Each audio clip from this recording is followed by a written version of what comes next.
Paget's disease of the breast, one of the rarest forms of breast cancer. This is my very dear friend Judy, who was by my side during my diagnosis, and she's sharing her story to raise more awareness about Paget's.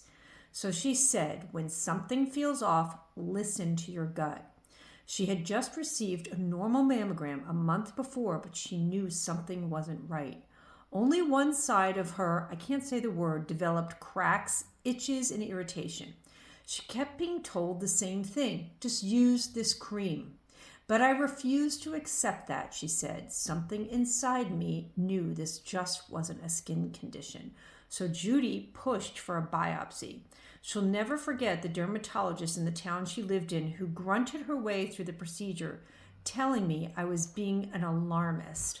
I looked her in the eye and I said, I'm not here for psychological diagnosis. I was here because I knew my body and I wasn't going to be dismissed. Good for Judy. So the diagnosis, Paget's disease and invasive ductal carcinoma. So Judy advocated for herself. The biopsy confirmed Paget's disease, a rare form of breast cancer that often mimics eczema, and secondary tumor behind, can't say the word, invasive ductal carcinoma. One of the key reasons doctors often misdiagnose or overlook Paget's disease is that this type of cancer doesn't always appear on imaging. In fact, it can be especially deceptive. For example, her mammogram showed nothing. However, the cancer was still there, hiding. Her treatment plan was a lumpectomy and radiation. She was diagnosed in July, and she completed her treatment on October 31st.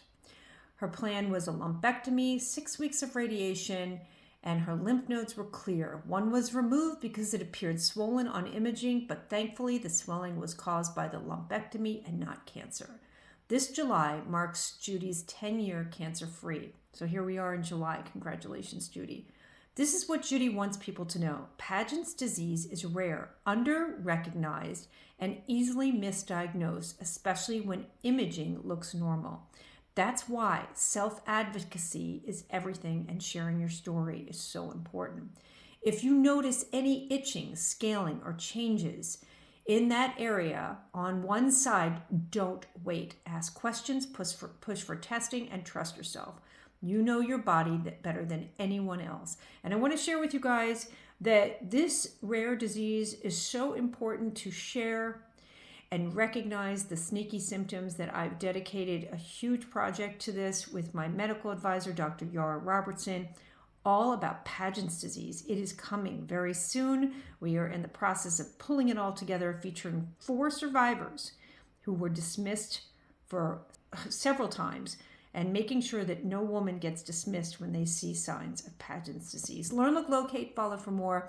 Judy's full story, along with Laura's, Alicia's, and Zandra's, will be part of this project and are also already on Learn, Look, Locate. But this whole project is a featured spotlight on these survivors who want to get this message out.